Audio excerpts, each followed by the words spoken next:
আত্মপ্রকাশের আগেই নতুন রাজনৈতিক দলের নেতৃত্ব নিয়ে বিরোধ, অন্তর্কোন্দল নয় নেতৃত্বের প্রতিযোগিতা বলছেন কেন্দ্রীয় নেতারা।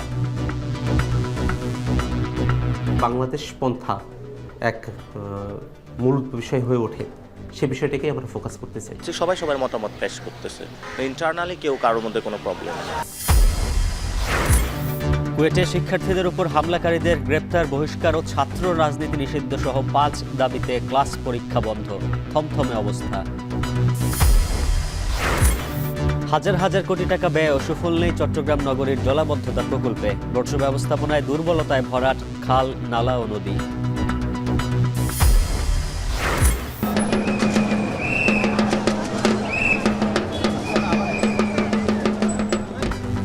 একুশে বইমেলার ভেতরে ও সামনে হরেক রকমের পণ্য নিয়ে বসছে হকার, প্রবেশ পথে জটলায় দর্শনার্থীর ভোগান্তি।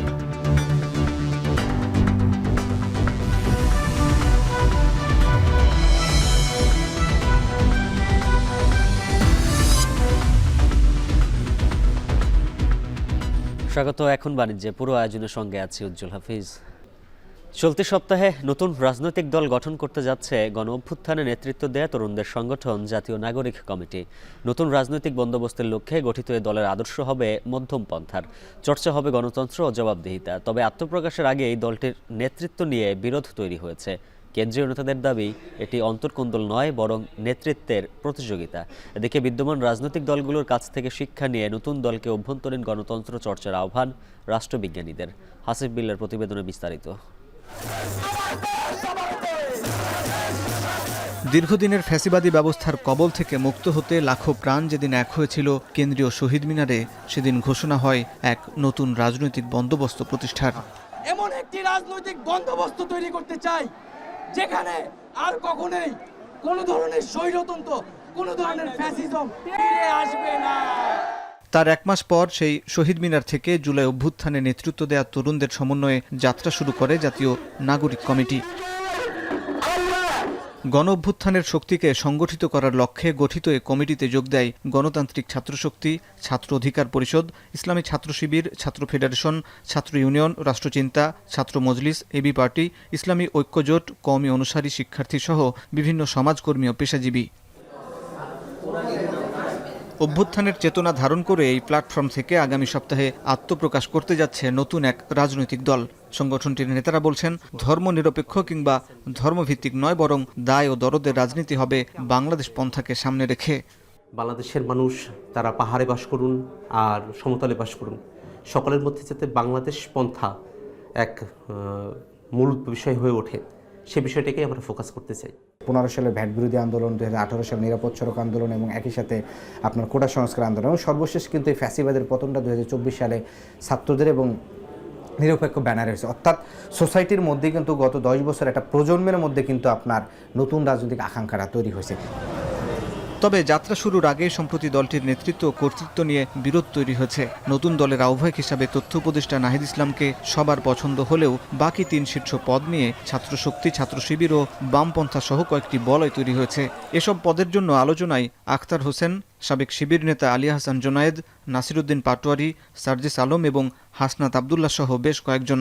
তবে বিভক্তি নয় বরং এটি গণতন্ত্রের সৌন্দর্য বলে মত সংগঠনটির নেতাদের।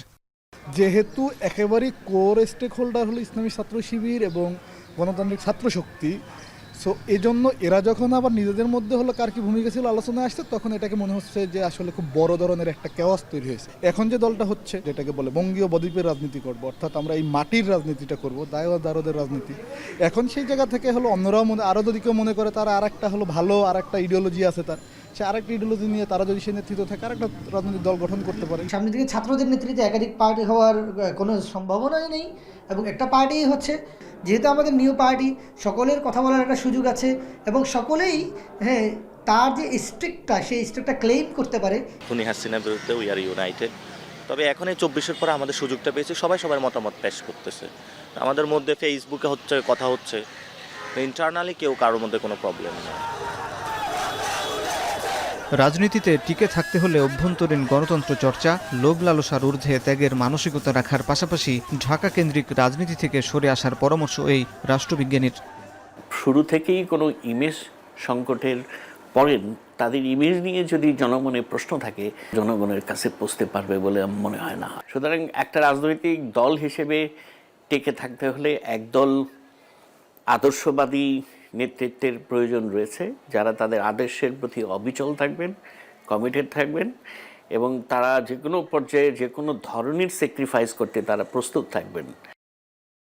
নতুন রাজনৈতিক দলের কাছে জনগণের প্রত্যাশা কেমন এ নিয়ে জনমত জরিপ আপনার চোখে নতুন বাংলাদেশ শীর্ষক কর্মসূচি শুরু হয়েছে 5ই ফেব্রুয়ারি।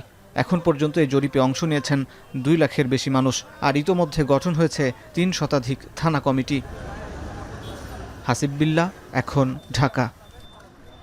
খুলনা প্রকৌশল ও প্রযুক্তি বিশ্ববিদ্যালয়ের শিক্ষার্থী ও ছাত্রদলের সাথে সংঘর্ষের ঘটনায় ক্যাম্পাস জুড়ে এখনও বিরাজ করছে থমথমে অবস্থা। শিক্ষার্থীদের দেয়া 5 দফা দাবি আদায় না হওয়া পর্যন্ত বন্ধ রাখা হয়েছে শিক্ষা কার্যক্রম। এ বিষয়ে বিস্তারিত জানাতে কুয়েট থেকে যুক্ত আছেন সহকর্মী রামিম চৌধুরী। রামিম, জানাবেন ক্যাম্পাসের সবশেষ পরিস্থিতি কেমন দেখছেন, আর শিক্ষার্থীদের 5 দফা দাবিগুলো কি কি? উজ্জ্বল, আসলে গতকাল থেকে যখনই এই সংঘর্ষের ঘটনা ঘটে তারপর থেকে কিন্তু বেশ থমথমে পরিস্থিতি পুরো ক্যাম্পাস জুড়ে। শুধু যে ক্যাম্পাস তা কিন্তু না, এই সংঘর্ষের উত্তাপ কিন্তু ছড়িয়ে পড়েছে পুরো এলাকাতেই। এই কুয়েট চত্বরের আশপাশে যত এলাকা আছে প্রায় সব জায়গাতে কিন্তু এই উত্তাপ ছড়িয়ে পড়েছে। মোটামুটি বললে চলে যে এখনও পর্যন্ত কিন্তু গতকাল বিকাল থেকে এখনও পর্যন্ত বলতে গেলে পরিস্থিতি অনেকটাই স্বাভাবিক এবং প্রশাসনের নিয়ন্ত্রণে রয়েছে। আমরা কিন্তু ভেতরে এখনও প্রবেশ করিনি, কুয়েটের ভিতরে আমরা সামনের গেটে দাঁড়িয়ে আছি। এখানে কিন্তু সর্বসাধারণের ভিতরে ঢোকা এবং বের হওয়ার একটি নিষেধাজ্ঞা কিন্তু এখানে রয়েছে, যার কারণে বাইরের কেউই কিন্তু ভিতরে ঢুকতে পারছে না। তবে আমরা কিছুক্ষণ আগে এখানকার কিছু শিক্ষার্থীদের সাথে কথা বলেছিলাম। তারা যেটি বলছেন যে মূলত কিন্তু তাদের যে 5 দফা দাবি, তার প্রধান দাবি হচ্ছে যে এখানে কিন্তু যে ছাত্র রাজনীতি সেটি কিন্তু একেবারে বন্ধ করতে হবে। এর পাশাপাশি এই বিশ্ববিদ্যালয়ের সংশ্লিষ্ট যারা কর্মকর্তা কর্মচারী, শিক্ষক, ছাত্র যারা রয়েছেন সবাই কিন্তু এর আওতার মধ্যে আসতে হবে এবং যারা ছাত্র রাজনীতি করবে তাদের কিন্তু আজীবনকাল বহিষ্কার করা হবে বলে এরকম দাবি তারা রাখছেন। এর পাশাপাশি আরও কিছু দাবি তাদের রয়েছে, যেমন এখানে কিন্তু যারা এই গতকালের হামলার সাথে যারা জড়িত তাদের সকলকে আইনের আওতা আনতে হবে। এর পাশাপাশি বিশ্ববিদ্যালয়ের শিক্ষার্থীরা যারা ছিল তাদেরকে আজীবনকাল বহিষ্কার এবং ছাত্রত্ব বাতিলের দাবিও তারা জানিয়েছেন। এর পাশাপাশি আরেকটি দাবি তারা করেছেন যে এখানকার যে ভিসি বা প্রভিসি যারা রয়েছেন তারা কিন্তু গতকালকে সংঘর্ষের কারণে তাদেরকে ব্যর্থ ভিসি প্রভিসি হিসাবে তারা আখ্যায়িত করেছেন এবং তাদের পদত্যাগ তারা দাবি করেছেন। তবে তারা যেটি বলছেন যে মূলত তারা যতক্ষণ না পর্যন্ত সব দাবি মেনে পদত্যাগ না করবে, আজকে দুপুর 1টা পর্যন্ত তাদের সবচেয়ে সময় দিয়েছেন। এবং আমরা আরেকটি তথ্য আপনাকে দিয়ে রাখি যে খুলনা বিশ্ববিদ্যালয়ের যে খুলনার যে প্রকৌশল প্রযুক্তি বিশ্ববিদ্যালয়ের যে মেডিকেল সেন্টার রয়েছে সেখানে কিন্তু ভিসিকে আটকে রাখা হয়েছে এমন তথ্য কিন্তু আমরা পেয়েছি। এছাড়াও ছাত্র দলের পক্ষ থেকেও কিন্তু একটি সংবাদ সম্মেলনের কথা বলা হয়েছে। তো এই ছিল আমার কাছে খুলনার কুয়েট থেকে সবশেষ খবর। খুলনার প্রকৌশল প্রযুক্তি বিশ্ববিদ্যালয় থেকে সবশেষ পরিস্থিতির খবর জানাচ্ছিলেন সহকর্মী রামিম চৌধুরী। চট্টগ্রামে খাল খনন আর জলাবদ্ধতা প্রকল্পে 4টি সংস্থার ব্যয় 14,000 কোটি টাকা। বিপুল ব্যয় আর বিশাল কর্মযজ্ঞের কোনো সুফল মিলছে না শুধুমাত্র বর্জ্য ব্যবস্থাপনার অভাবে। 60 লাখ লোকের এই নগরীতে বর্জ্য সংগ্রহে কর্পোরেশনের আছে মাত্র 50টি যানবাহন, হাতে গোনা কয়েকটি বুলডোজার। নগরীর অনেক এলাকায় বর্জ্য সংগ্রহে ঘরে যায় না কর্পোরেশনের কর্মী, হাঁটা দূরত্বেও নেই কোনো ডাস্টবিন, তাই শেষমেশ বর্জ্যের ঠাঁই হয় খাল বা নালায়। গত 20 বছর চট্টগ্রামকে ক্লিন ও গ্রিন সিটি করার ফুলঝুরি ছড়ালেও আদতে তা কতটুকু করেছেন মেয়ররা, সেই প্রশ্নের উত্তর খোঁজার চেষ্টা করেছেন সহকর্মী ফয়সাল করিম। ক্যামেরায় ছিলেন সঞ্জয় মল্লিক। নগরের দক্ষিণ বাকুলিয়ার ওসিমিয়া সড়কে 5 থেকে 6 হাজার মানুষের বাস, যাদের ময়লা ফেলায় একমাত্র ভরসা এমন 2টি ভ্যান। স্থানীয়দের উদ্যোগে এসব ভ্যান এলাকা ঘুরে সর্বোচ্চ 80 ঘরের ময়লা সংগ্রহ করে। বাকি প্রায় 1000 পরিবারের ময়লা যায় আশপাশের খাল নালায়। তাই দিনে রাতে এমন দৃশ্য এখানে খুবই স্বাভাবিক। নগর জুড়ে এমন চিত্র অহরহ। তার সাথে ডাস্টবিন সংকট বা ময়লা সংগ্রহ নিয়ে বাণিজ্য, সবই নগরের দুর্বল বর্জ্য ব্যবস্থাপনার চিত্রকেই তুলে ধরে। কমপ্লেন দেওয়ার পরও জমিদার না ফেললে কি হবে? বাড়াটিরা তো ফেলাচ্ছে। এরা তো লোকের দিলে তো টাকা দিতে হবে, 100 টাকা করে মাসে। ওই টাকাটা বাঁচানোর জন্য মানে এখানে খালের মধ্যে ফেলাই দিচ্ছে। কর্পোরেশনের প্রধান কাজের একটি আবর্জনা পরিষ্কার হলেও স্থানীয়দের অভিযোগ ৩০ বছর ধরে বাকলিয়ার এই অংশে পৌঁছায় না তাদের কোনো ময়লার গাড়ি বা সেবা। অথচ এই সময়ে নির্বাচিত সব মেয়রই গ্রিন আর ক্লিন সিটির আশ্বাস দিয়েছেন। নিজস্ব অর্থায়নে কি আমরা করতেছি, আমরা সরকার থেকে কোনো সাহায্য পাই নাই, শুধু আমরা পাবলিকায় মিলে করতেছি এটা। নগরের বাকলিয়ার মির্জাখালের এমন ভাগার হওয়ার দৃশ্যই বলে দেয় এই নগরে কি পরিমাণ বর্জ্য কর্তৃপক্ষের সংগ্রহ বা হিসেবের বাইরে থেকে যায়। কাগজে কলমে দিনে ২.৫ থেকে ৩,০০০ টন বর্জ্য উৎপাদনের কথা বলা হলেও বাস্তবে এর পরিমাণ অনেক বেশি।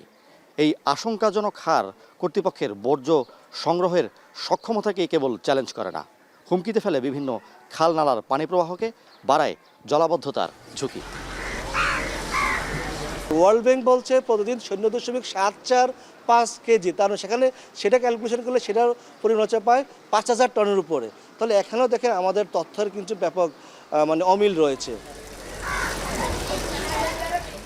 জলাবদ্ধতা রোধে ৩ সংস্থার ৪ প্রকল্পের মেয়াদ দফায় দফায় বেড়ে বাজেট ঠেকেছে প্রায় ১৪,৫০০ কোটি টাকায়, যেখানে এর মধ্যে ব্যয় হয়ে গেছে ৮,০০০ কোটিরও বেশি। তবে এই বিশাল ব্যয় আর কর্মযজ্ঞের সুফল মিলছে না শুধুমাত্র বর্জ্যের অব্যবস্থাপনায়। কারণ খালনালায় বর্জ্যের উৎস বন্ধ করতে বা নাগরিকদের আবর্জনা সংগ্রহে কর্পোরেশনের বাজেট ও সক্ষমতা নামমাত্র। বিগত ১০ বছরে যেখানে বাজেট ছিল মাত্র ৬৫ কোটি টাকা, তাই প্রতি বছরই ভয়াবহ হচ্ছে জলাবদ্ধতা, থামছে না খালনালা বা নদী ভরাট। ৬০ লাখ মানুষের ময়লা ফেলতে নগরীতে মাত্র অর্ধ শতাধিক ডাম্প ট্রাক, ধারণ ক্ষমতা প্রায় শেষ হয়ে আসা 2টি ডাম্পিং ইয়ার্ড, হাতে গোনা কয়েকটি এক্সকেভেটর কিংবা সীমিত জনবলই কর্পোরেশনের ভরসা। এরই মধ্যে বৃহৎ জলাবদ্ধতা প্রকল্প ও খাল খনন ঘিরে আগের সরকারের দুর্নীতি, অর্থ লুটপাটও রয়েছে আলোচনায়। তবে সংকট নিরসনে বেশ সরব নতুন মেয়র। আমাদের এই যে ২১টা খাল যদি নতুনভাবে চট্টগ্রাম সিটি কর্পোরেশনকে দেওয়া হয়, অবশ্যই আমরা পুরানো ড্রেনেজ মাস্টার প্ল্যানের সাথে ১৬ সালের এটা কম্বিনেশন করে সমন্বয় করে আমরা এগুলি কাজ করব। গবেষকরা বলছেন কেবল বর্জ্য ব্যবস্থাপনাকে আরও শক্তিশালী করা গেলে বছর বছর কোটি কোটি টাকা খরচের কোনো প্রয়োজন হতো না। এই নগরে যত বর্জ্য পাওয়া যায় তা থেকে দিনে উৎপাদন করা যেত ৬০ থেকে ৭০ মেগাওয়াট বিদ্যুৎ। খাদ্যবর্জ্য থেকে পাওয়া যেত শত শত টন জৈব সার। প্লাস্টিক কিংবা পলিথিনকে রূপান্তর করা যেত অসংখ্য পুনঃব্যবহারযোগ্য সামগ্রীতে। অথচ শত পরিকল্পনা, প্রস্তাবনা, এমনকি চুক্তি গত ১ দশকেও বাস্তবে রূপ না পাওয়ায় এই নগরে বর্জ্য সম্পদ নয়, বরং থেকে গেছে জলাবদ্ধতার অন্যতম ভূত হয়ে। গত ১ যুগ ধরে জলাবদ্ধতা প্রকল্পের পিছনে হাজার হাজার কোটি টাকা ব্যয় করা হলেও এর জন্য অন্যতম দায়ী যে বর্জ্য, সেই বর্জ্যের ব্যবস্থাপনা কিংবা রিসাইক্লিংয়ের জন্য নেওয়া হয়নি কোনো উল্লেখযোগ্য প্রকল্প বা বড় কোনো বাজেট। তাই প্রশ্ন উঠেছে, বর্জ্য সংকটের সুরাহা আগে না করে জলাবদ্ধতা নিয়ে শত মাথা ব্যথা বা প্রকল্প আদৌ কোনো সুফল বয়ে আনবে কিনা। যেটা প্রধান সমস্যা, এই বর্জ্য ব্যবস্থাপনাকে যদি আমরা ঠিক করতে না পারি, যতই আমরা প্রজেক্ট করি এটার 100% সুফল আমরা কিন্তু পাবো না। বর্জ্য ব্যবস্থাপনায় আরও বেশি মনোযোগ, আরও বেশি ইনভেস্ট করা দরকার। তার ফলে কী হবে, এইসব আনকালেক্টেড যে ওয়েস্টগুলো এগুলা ব্যবস্থাপনার মধ্যে চলে আসবে। বর্জ্য থেকে জৈব সার তৈরির এই জরাজীর্ণ প্লান্ট কর্পোরেশনের রিসাইক্লিং প্রকল্পের একমাত্র উদাহরণ। ২০০৮ সালে চালু হওয়া এই প্রকল্পে নতুন করে কোনো বিনিয়োগ হয়নি। উন্নত যন্ত্রপাতি, নতুন বিনিয়োগের অভাবে লোকসান কাঁধে নিয়ে নামমাত্র চলছে এর কার্যক্রম। যদিও কর্পোরেশন বলছে নতুন করে বর্জ্য ব্যবস্থাপনাকে আরও সক্ষম করতে কাজ শুরু করেছেন তারা। প্রাধান্য পাচ্ছে আধুনিক রিসাইক্লিং প্রকল্প। 3টা মেশিনের মধ্যে 2টা চলে না। আমাদের এখানে নতুন করে কোনো ইনভেস্টমেন্ট নেই, ওই পুরাতনগুলো দিয়ে চলছি। ওয়েস্ট টু এনার্জি অথবা ওয়েস্ট টু গ্যাস অথবা ওয়েস্ট টু সয়েল প্রোডাক্টস, এগুলো যে কোনো আমরা সিদ্ধান্ত নিব, অচিরে আমরা করব এবং এটা আমরা মিনিস্ট্রির কাছে ইতিমধ্যে পত্র দিয়েছি। গত 10 বছরে চট্টগ্রাম সিটি কর্পোরেশনের সাথে চীন, জাপান, কোরিয়া সহ বিভিন্ন দেশ উন্নত বর্জ্য ব্যবস্থাপনার প্রস্তাব করলেও কোনো প্রকল্পই দেখেনি আলোর মুখ। ফাইসাল করিম, এখন চট্টগ্রাম। বইমেলার ভেতরে ও সামনে হরেক রকমের পণ্য নিয়ে বসছে হকাররা। ফুচকা, চটপটি থেকে শুরু করে পান সুপারি সবাই মিলছে মেলাতে। প্রবেশপথে হকারদের জটলায় ভোগান্তিতে পড়ছেন দর্শনার্থীরা। বাংলা একাডেমিও যেন নীরব দর্শক। বাকিটা জানাচ্ছেন শাহাদাত অভ্র।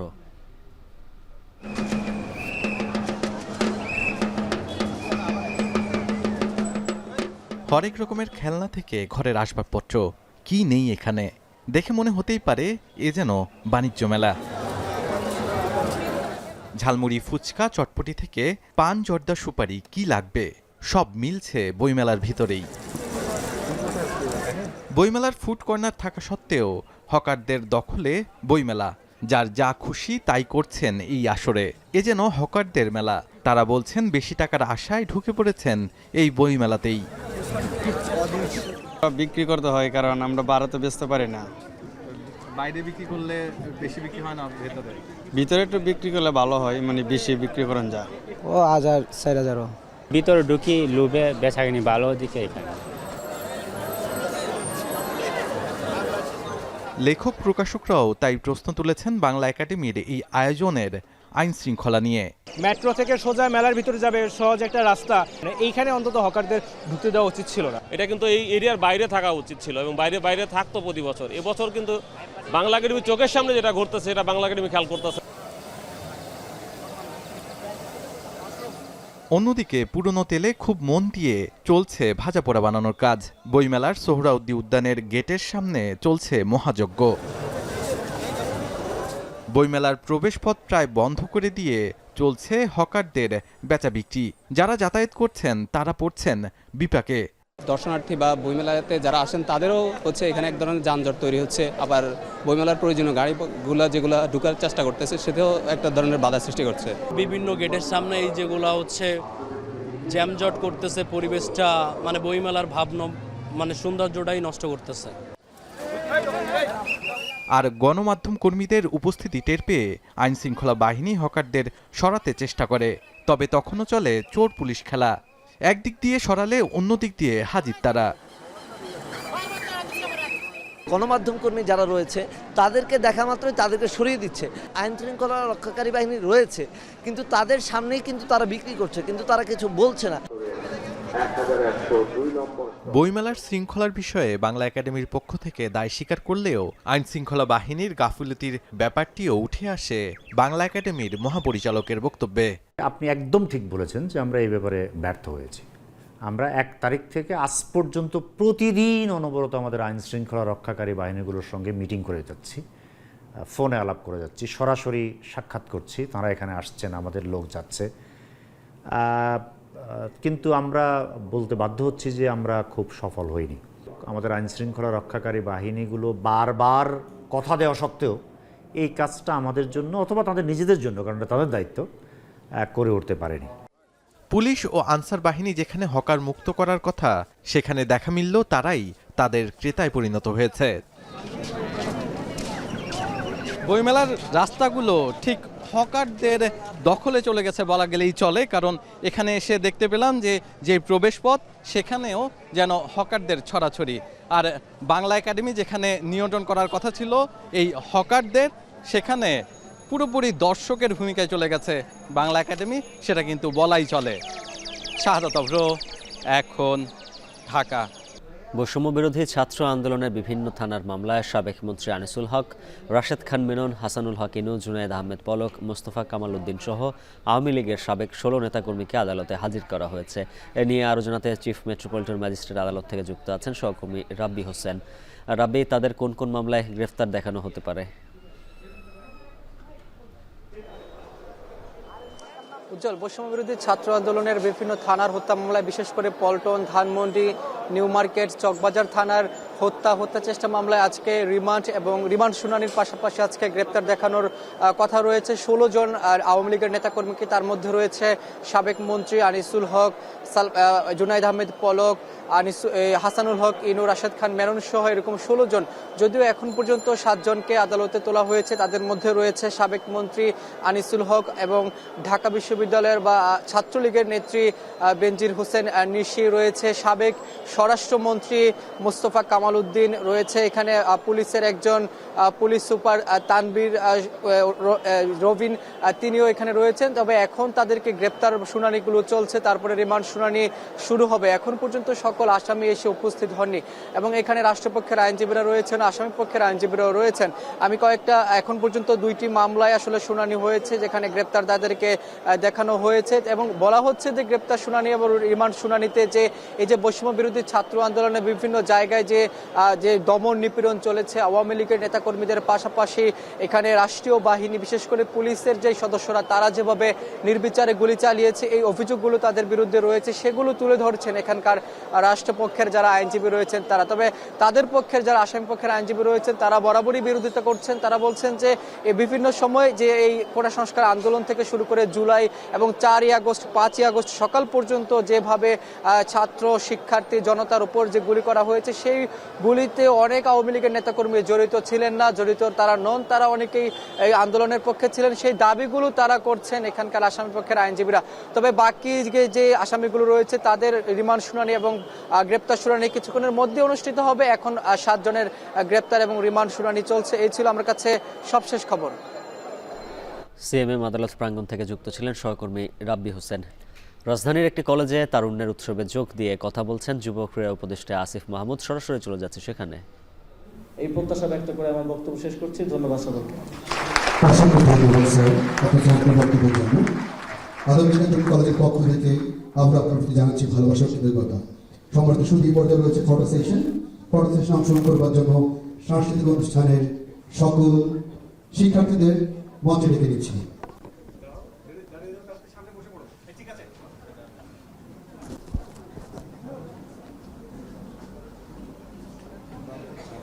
সাংস্কৃতিক ক্লাবের সকল শিক্ষার্থীরা ফটো সেশনে অংশগ্রহণ করবে। রাজশাহী ব্যুরো রিপোর্টার মাসুমা আক্তার যাবার আগেও ভোলেননি নিজের দায়িত্ব। সচেতন এই প্রতিবেদক কাজকে ভালোবেসে গেছেন বেঁচে থাকার সবটা সময় জুড়ে। মাসুমা আক্তারের করা সবশেষ প্রতিবেদন নিয়ে জানাচ্ছেন রাকিবুল হাসান।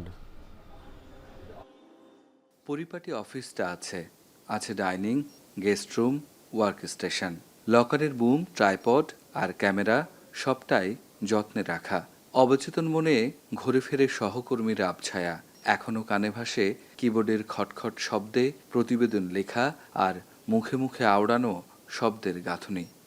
রাজশাহী ব্যুরো অফিসের ওয়ার্ক স্টেশনের এই দরজাটাতে দাঁড়ালেই দেখা যেত সহকর্মী মাসুমা আক্তার তার প্রিয় এই ডেস্কে বসেই কখনো স্টোরির গবেষণায় মত্ত, কখনো বা স্টোরির খুঁটিনাটি নিয়ে আলোচনা করছেন নিজেই। আওড়াচ্ছেন কি করলে ভালো হয় এবং কি করে আরও নতুন নতুন গল্প বলা যায় দর্শকদের জন্য। ঠিক এই চেয়ারটিতেই বসতেন তিনি, এই টেবিলেই, এই কিবোর্ডেই খটখট শব্দে আওড়াতেন আর লিখে চলতেন গল্প। এই অঞ্চলের ফুলের ব্যবসা নিয়ে সর্বশেষ তার যে গল্প, সেটিরই কাজ করছিলেন তিনি। সেই ফুলের ব্যবসা নিয়েই তার করা সর্বশেষ প্রতিবেদনটি এবারে আপনাদের দেখাবো। গাছে গাছে নতুন কুড়ি, প্রকৃতির মৃদুমন্দ হাওয়া আর পাখিদের ডাক, রং ছড়ানো প্রকৃতি বলছে সবে তো বসন্ত এলো দ্বারে। শীতের রুক্ষতা কাটিয়ে ফুলে ফুলে সাজতে শুরু করেছে প্রকৃতি। তবে এগুলোর কোনোটাই বুনো ফুল নয়, বাগানেই হচ্ছে এসব ফুলের চাষ। স্মরণে বরণে বা নাগরিক জীবনের শত আয়োজনে ফুলের চাহিদা দিন দিন বাড়ছে। গুচ্ছ গাঁদা, টকটকে গোলাপসহ বাহারি রং এবং বৈজয়ন্তীর চাষ করছেন চাষিরা। শীতের শুরুতে যত্নে বরেন্দ্রের উঁচু নিচু কিংবা সমতলের মাটিতে প্রতি বছর বাড়ছে এই ফুলের চাষ। 3 মাসের পরিশ্রমে বছরের মুনাফা তুলতে পারছেন চাষিরা। ফুলের খুচরা বাজার থাকায় এ চাষে বাড়ছে ক্ষুদ্র উদ্যোক্তা। তবে অন্যান্য কৃষিপণ্যের মতো এখানেও বিক্রেতাদের কাছে কিছুটা জিম্মি চাষিরা। ফুলের চাহিদা অনেক বেশি গতবারের চাইতে।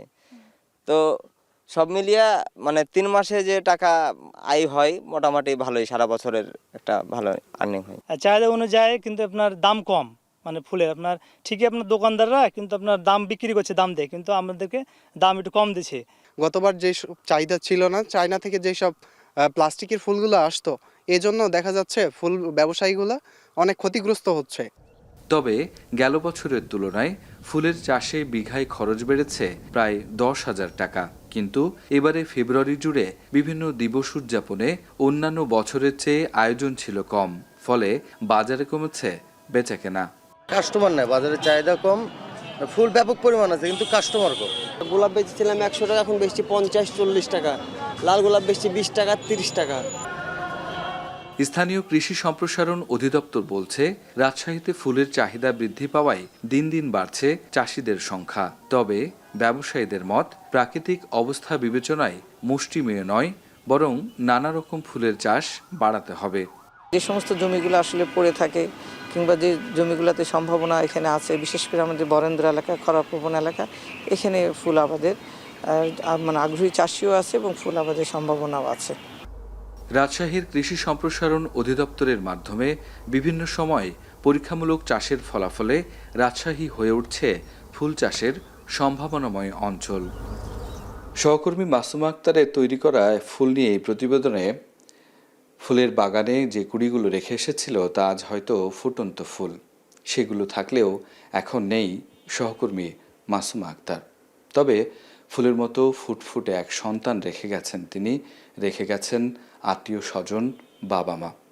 হয়তো সহকর্মীর শেষ ইচ্ছে ছিল ফুলের মতোই যত্নে থাক তারা। রাকিবুল হাসান, এখন, রাজশাহী। নতুন করে ঢাকা থেকে রোম রুটে বিমান বাংলাদেশ এয়ারলাইন্সের ফ্লাইট চালুর বর্ষপূর্তি উদযাপন হয়েছে ইতালিতে। রাষ্ট্র মালিকানাধীন একমাত্র এয়ারলাইন্সটির আশা, শিগগিরই এই রুটে বাড়বে ফ্লাইটের সংখ্যা। পাশাপাশি মিলান থেকেও ঢাকার সরাসরি ফ্লাইট চালুর সম্ভাবনা রয়েছে। ইতালি থেকে আরও জানাচ্ছেন মনিরুজ্জামান মনির। 1981 সালের 2রা এপ্রিল প্রথমবারের মতো বাংলাদেশ থেকে ইতালিতে সরাসরি ফ্লাইট পরিচালনা শুরু করে বিমান বাংলাদেশ এয়ারলাইন্স। দীর্ঘ 34 বছর পর 2015 সালের এপ্রিলে অনির্দিষ্টকালের জন্য বন্ধ হয়ে যায় এই ব্যবস্থা। তবে 2024 সালে ফের চালু হয় রোম টু ঢাকা সরাসরি ফ্লাইট। বর্ণাঢ্য আয়োজনের মাধ্যমে নতুন করে চালু হওয়া ফ্লাইট সার্ভিসের বর্ষপূর্তি উদযাপন হয়েছে ইতালিতে। রোম ঢাকা ফ্লাইটের বর্ষপূর্তিতে এই রুটে ফ্লাইটের সংখ্যা বৃদ্ধির আশা করছেন বিমান বাংলাদেশের কর্মকর্তারা। পাশাপাশি হাতছানি দিচ্ছে রোমের পরে মিলান থেকেও ফ্লাইট চালুর সম্ভাবনা। আমরা বর্তমানে 3টা অপারেশনে আছি, Rome Dhaka Rome operation Dreamliner দিয়ে। ইন ফিউচারে আমরা দেখেছেন যে আপনাদের প্রবাসীদের যে অনুপ্রেরণা, আমাদেরকে সাপোর্ট, সেই ক্ষেত্রে আমরা 2টো জায়গায় 3টে করেছি। ইউরোপের 8টি দেশের 11টি বিমানবন্দর থেকে রোম হয়ে ঢাকায় যাতায়াত বাড়ছে।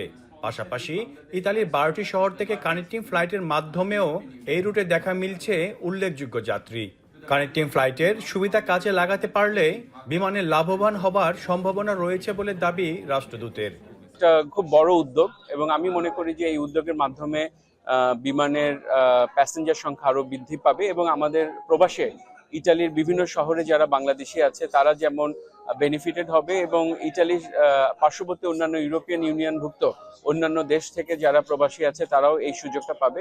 বর্ষপূর্তি উদযাপন অনুষ্ঠানে 2024 সালে বিমান বাংলাদেশ এয়ারলাইন্সের সর্বাধিক টিকিট বিক্রেতাদের পুরস্কৃত করা হয়।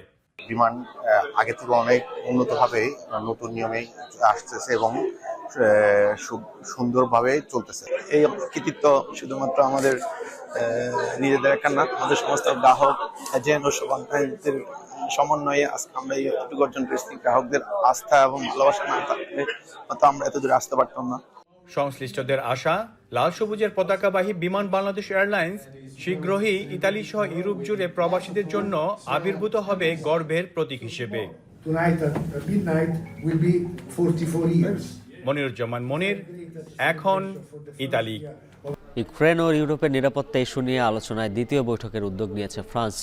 প্রথম বৈঠকে যেসব দেশ উপস্থিত ছিল না তাদের আমন্ত্রণ জানানো হয়েছে বুধবারের বৈঠকে। ইউক্রেনে যুদ্ধবন্ধে ইউক্রেন ও ইউরোপকে বাদ দিয়ে যুক্তরাষ্ট্র ও রাশিয়ার আলোচনার জেরে সোমবার জরুরি বৈঠক করে ফ্রান্স। প্যারিসে ওই বৈঠকে যুক্তরাজ্য, Germany, Italy, Poland, Spain, Netherlands, Denmark এবং ইউরোপীয় ইউনিয়ন ও ন্যাটো নেতাদের এলজি প্যালেসে স্বাগত জানান ফরাসি প্রেসিডেন্ট ইমানুয়েল ম্যাক্রো। মঙ্গলবার কূটনৈতিক সূত্র জানায় ন্যাটো মিত্র কানাডা, নরওয়ে, চেক প্রজাতন্ত্র, Greece, Finland, Romania, Sweden, Belgium এবং 3 বাল্টিক দেশ লিথুয়ানিয়া, এস্তোনিয়া ও লাটভিয়াকে আমন্ত্রণ জানানো হয়েছে দ্বিতীয় বৈঠকে। এছাড়াও ভিডিও কনফারেন্সের মাধ্যমে আলোচনায় যোগ দিতে পারে আরও কিছু দেশ। বৈঠকের মাধ্যমে মূলত নিজেদের ঐক্যের বার্তা দিতেছেন ইউরোপের নেতারা, বলছেন বিশ্লেষকরা।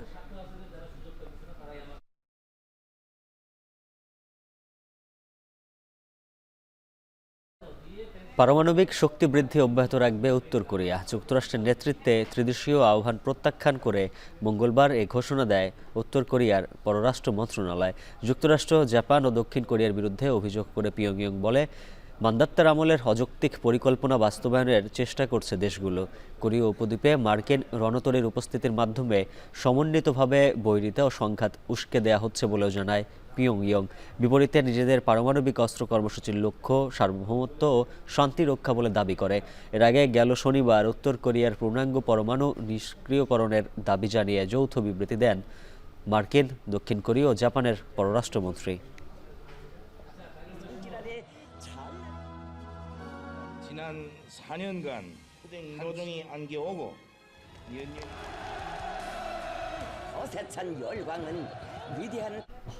বিজেপি নেতারা একটি বিশেষ ধর্মকে বিক্রি করে খাচ্ছে বলে মন্তব্য করেছেন ভারতের পশ্চিমবঙ্গের মুখ্যমন্ত্রী মমতা বন্দ্যোপাধ্যায়। বিধানসভায় দেয়া বক্তব্যে মমতা আরও অভিযোগ করেন, বিজেপির চূড়ান্ত অব্যবস্থাপনার জেরে এবারের মহাকুম্ভ মেলায় অর্ধশতাধিক পুণ্যার্থীর প্রাণ গেছে। যদিও মমতার এই বক্তব্যকে হিন্দুত্ববাদের অপমান হিসেবে দেখছে রাজ্যের প্রধান বিরোধী দল বিজেপি। সতীর্থ কর্মকারের প্রতিবেদনে থাকছে বিস্তারিত। গেল 29 জানুয়ারি ভারতের উত্তরপ্রদেশের প্রয়াগরাজে হিন্দু পুণ্যার্থীদের সবচেয়ে বড় সমাবেশ কুম্ভ মেলায় পদপৃষ্ঠ হয়ে নিহত হয় অন্তত 40 জন।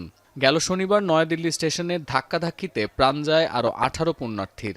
এমনকি এখনও উদ্ধার হয়নি জানুয়ারিতে পদপৃষ্ঠ হয়ে নিহত 30 জনের মরদেহ। এছাড়া অন্তত 8 বার আগুন লেগেছে ভক্তদের তাঁবুতে। মহাকুম্ভ আমি নাইবা বললাম, ওটা এখন মৃত্যু কুম্ভ হয়ে গেছে। অব্যবস্থাপনার এই জলজ্যান্ত নজির সামনে এনে বিধানসভায় বিজেপিকে তুলোধুনো করেছেন পশ্চিমবঙ্গের মুখ্যমন্ত্রী মমতা বন্দ্যোপাধ্যায়। সাফ জানিয়েছেন, মহাকুম্ভের হাইপ তুলে পুণ্যার্থীদের মৃত্যুকূপে ঠেলে দিয়েছে বিজেপি। মমতা আরও অভিযোগ করেন, সাম্প্রদায়িক রাজনীতিকে সামনে রেখে মোদী সরকার টাকা কামানোর কুৎসিত প্রতিযোগিতায় নেমেছে। কিন্তু প্ল্যানিং না করে এত হাইপ তুলে এত লোকের মৃত্যু বললেন 30 জন, কথাটা কি সঠিক? কত ডেড বডি ভাসিয়ে দিয়েছেন নদীতে? কত হাজার হাজার। মহাকুম্ভকে মৃত্যু কুম্ভ বলায় মমতা বন্দ্যোপাধ্যায়ের উপর চটেছেন অন্ধ্রপ্রদেশের ভারপ্রাপ্ত মুখ্যমন্ত্রী পবন কল্যাণ। তেলেগু সিনেমার জনপ্রিয় এই অভিনেতা অভিযোগ করেন, সনাতন ধর্মাবলম্বীদের নিয়ে তাচ্ছিল্য করেছেন পশ্চিমবাংলার মুখ্যমন্ত্রী। আর বিধানসভা থেকে সদ্য বহিষ্কৃত রাজ্যের প্রধান বিরোধী দলের নেতা ও বিজেপি সাংসদ শুভেন্দু অধিকারী বলেছেন, হিন্দু শব্দটি উচ্চারিত হলেই মমতার সরকার আতঙ্কিত হয়ে পড়ে। This kind of huge gathering, that too religious gathering. I think the problem with our approach in our leadership is, it's very easy to comment on Sanatan Dharma or Hindu Dharma. উনি আতঙ্কিত হিন্দু শব্দে, উনি আতঙ্কিত তোষণের শব্দে, উনি আতঙ্কিত মা সরস্বতীর নামে, মা দুর্গার নামে, মাতা কালীর নামে। শুধু পশ্চিমবঙ্গের বিধানসভা নয়, মহাকুম্ভ মেলার অব্যবস্থাপনা পরিণত হয়েছে জাতীয় ইস্যুতেও। উত্তরপ্রদেশের যোগী আদিত্যনাথ সরকারের সাথে মিলছে না হতাহতের সংখ্যা। এছাড়া মরদেহ উদ্ধার ও মৃতের সংখ্যা নথিভুক্ত করতে গড়িমসি করায় পুলিশের দায়িত্ব নিয়েও প্রশ্ন তুলেছে বিরোধী শিবির। সতীর্থ কর্মকার, এখন বিশ্ব। নানা বিতর্ক, ধোঁয়াশা আর অনিশ্চয়তাকে পেছনে ফেলে মাঠে গড়াতে যাচ্ছে চ্যাম্পিয়ন্স ট্রফির নবম আসর। এবারের আসরে থাকছে বেশ কিছু চমক, যুক্ত হচ্ছে নতুন নতুন প্রযুক্তি। উদ্বোধনী ম্যাচে মাঠে নামবে স্বাগতিক পাকিস্তান ও নিউজিল্যান্ড। নোমান আবদুল্লার প্রতিবেদন। ক্রিকেটে আধিপত্যবাদী ভারতের পাকিস্তান সফরে আপত্তি, আইসিসির দ্বিধা, হাইব্রিড মডেলের ভাবনা। চ্যাম্পিয়ন্স ট্রফির নবম আসর মাঠে গড়ানোর আগে এসব নিয়েই যত আলোচনা। সঙ্গে টুর্নামেন্টের আগে সব ভেন্যু প্রস্তুত করতে পারবে কিনা পাকিস্তান, সেই শঙ্কা। তবে সব পেছনে ঠেলে অবশেষে মাঠে গড়াতে যাচ্ছে ক্রিকেট বিশ্বের সেরা ৮ দলের লড়াই। কম্পিটিশন মজা আয়েগা। This is the ICC Champions Trophy where the world's 8 best teams will... দীর্ঘ ৮ বছর পর মাঠে গড়াতে যাওয়া এই আসরে আগের চেয়ে ৫৩% বাড়ানো হয়েছে প্রাইজ মানি। চ্যাম্পিয়ন দল পাচ্ছে ৩০ কোটি টাকার কাছাকাছি। বাড়তি আকর্ষণ হিসেবে থাকছে কৃত্রিম বুদ্ধিমত্তা বা AI এর ব্যবহার। আইসিসির ডিজিটাল প্ল্যাটফর্মে, যেটি মূলত ভক্তদের সঙ্গে বন্ধন সুদৃঢ় করতে ব্যবহার করা হবে। পাকিস্তানে দীর্ঘ প্রায় ৩ দশক পর আয়োজন হচ্ছে আইসিসি আসরের। ক্রিকেট পাগল দেশটিতে তাই উৎসবের আমেজ। টিকিট নিয়ে নিশ্চয়ই কাড়াকাড়ি লাগবে করাচি, লাহোর কিংবা পিন্ডিতে। একই সঙ্গে সবগুলো দলের নিরাপত্তা নিশ্চিত করে ভালোয় আসর শেষ করার চ্যালেঞ্জও থাকবে দেশটির সামনে। তবে মাঠের ক্রিকেটে নিশ্চয়ই উজ্জীবিত থাকবে পাকিস্তান দল। স্বাগতিক সমর্থকদের সামনে বাবর রিজওয়ানদের ট্রফি ধরে রাখার লড়াই, চেনা মাঠ, কন্ডিশন আর নিজেদের পক্ষে স্লোগান নিশ্চয়ই জেতার তাড়না বাড়াবে শাহিন আফ্রিদি, হারিস রৌফদের। উদ্বোধনী ম্যাচেই অবশ্য পাকিস্তানকে কড়া চ্যালেঞ্জ জানাবে নিউজিল্যান্ড। ত্রিদেশীয় সিরিজ খেলার সুবাদে দীর্ঘদিন ধরেই দেশটিতে অবস্থান করছে কিউইরা। এতদিনে যে বাতাস কেন উইলিয়ামসনদের অনুকূলে চলে এসেছে তার প্রমাণ স্বাগতিকদের হারিয়ে ট্রাই নেশনের ফাইনাল জয়। চলতি মাসেই পাকিস্তানকে 2 বার হারানো কিউইরা চাইবে আরেকবার জিতে আসরে শুভ সূচনা করতে। নোমান আব্দুল্লাহ, এখন। চ্যাম্পিয়ন্স ট্রফির ইতিহাসে সর্বোচ্চ রানের রেকর্ড ক্রিস গেইলের। তবে রোহিত কোহলিরা ভেঙে দিতে পারেন সেটি। এমন আরও বেশ কিছু রেকর্ড রয়েছে, যা জানাবেন ফারহান ইহসান। ১৯৯৮ সালে বাংলাদেশে বসে আইসিসি চ্যাম্পিয়ন্স ট্রফির প্রথম আসর। সেবার চ্যাম্পিয়ন হয় দক্ষিণ আফ্রিকা। এরপর ২০০০ সালে টুর্নামেন্টটি হয় আইসিসি নকআউট ট্রফি নামে। ২০০২ থেকে ২০১৭ পর্যন্ত আরও ৬ বার অনুষ্ঠিত হয় আসরটি। সব মিলিয়ে ৮ আসরে সর্বোচ্চ 2 বার চ্যাম্পিয়ন হয় অস্ট্রেলিয়া ও ভারত। একবার করে ট্রফি জেতে পাকিস্তান, শ্রীলঙ্কা, নিউজিল্যান্ড ও ওয়েস্ট ইন্ডিজ। চ্যাম্পিয়ন্স ট্রফির ইতিহাসে সর্বোচ্চ দলীয় সংগ্রহটি নিউজিল্যান্ডের। ২০০৪ সালে যুক্তরাষ্ট্রের বিপক্ষে ৩৪৭ রান তোলে তারা। সেই ম্যাচে ২১০ রানে হারে যুক্তরাষ্ট্র, যেটি আসরটির ইতিহাসে সর্বোচ্চ রানের ব্যবধানে হারের রেকর্ডও। একই আসরে অস্ট্রেলিয়ার বিপক্ষে আসরের সর্বনিম্ন ৬৫ রানে গুটিয়ে যায় সেই যুক্তরাষ্ট্রই। ২০১৭ সালে এক ম্যাচে সর্বোচ্চ ৬৪৩ রান উঠে ভারত শ্রীলঙ্কা ম্যাচে। ৭৯১ রান করে চ্যাম্পিয়ন্স ট্রফি সর্বোচ্চ রানের তালিকায় শীর্ষে ক্রিস গেইল। এর মধ্যে এক আসরে করেছেন সর্বোচ্চ ৪৭৪ রান, যেটিও রেকর্ড। বর্তমানে খেলা ব্যাটারদের মধ্যে কাছাকাছি আছেন বিরাট কোহলি ও রোহিত শর্মা। এক ইনিংসে সর্বোচ্চ ব্যক্তিগত রান নাথান অ্যাস্টেলের ১৪৫ রান। সর্বোচ্চ ১৪৪.৫০ গড়ে রান করেছেন সাইদ আনোয়ার। টুর্নামেন্ট সর্বোচ্চ 3টি করে সেঞ্চুরি আছে শিখর ধাওয়ান, হার্শেল গিবস, সৌরভ গাঙ্গুলি ও ক্রিস গেইলের। বল হাতে ২৮ উইকেট নিয়ে শীর্ষে নিউজিল্যান্ডের কাইল মিলস। ২৫ উইকেট নিয়ে ২ আছেন মালিঙ্গা। ২৪ উইকেট নিয়ে এরপরেই আছেন মতিয়া মুরলীধরন। এক আসরে সর্বোচ্চ ১৩ উইকেট শিকারের রেকর্ড পাকিস্তানের হাসান আলীর। দীর্ঘ ৮ বছর পর আবারও শুরু হতে যাওয়া এই আসরে এবার হয়তো দেখা মিলবে নতুন রেকর্ডের। ফারহান ইহসান, এখন বাণিজ্য শেষ করার আগে শিরোনামগুলো জানিয়ে দিচ্ছে আরও একবার। আত্মপ্রকাশের আগেই নতুন রাজনৈতিক দলের নেতৃত্ব নিয়ে বিরোধ। অন্তর্কোন্দল নয়, নেতৃত্বের প্রতিযোগিতা, বলছেন কেন্দ্রীয় নেতারা। বাংলাদেশ পন্থা এক মূল বিষয় হয়ে ওঠে, সে বিষয়টাকে আমরা ফোকাস করতেছি। সবাই সবার মতামত পেশ করতেছে, ইন্টারনালি কেউ কারোর মধ্যে কোনো প্রবলেম নেই। কুয়েটে শিক্ষার্থীদের উপর হামলাকারীদের গ্রেফতার, বহিষ্কার ও ছাত্র রাজনীতি নিষিদ্ধ সহ 5 দাবিতে ক্লাস পরীক্ষা বন্ধ, থমথমে অবস্থা। হাজার কোটি টাকা ব্যয় ও সুফল নেই চট্টগ্রাম নগরীর জলাবদ্ধতা প্রকল্পে। বর্জ্য ব্যবস্থাপনার দুর্বলতায় ভরাট খাল, নালা ও নদী।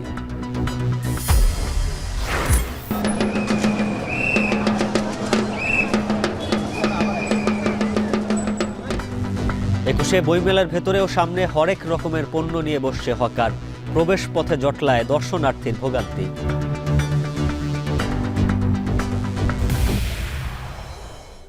আর এই ছিল এখন বাণিজ্যের আয়োজন। এখন টেলিভিশন ওয়েবসাইটে দেখতে ভিজিট করুন এখন.tv, এছাড়া ফেসবুকে দেখতে ভিজিট করুন facebook.com/tv.এখন এবং ইউটিউবে দেখতে ভিজিট করুন youtube.com/c/echontv।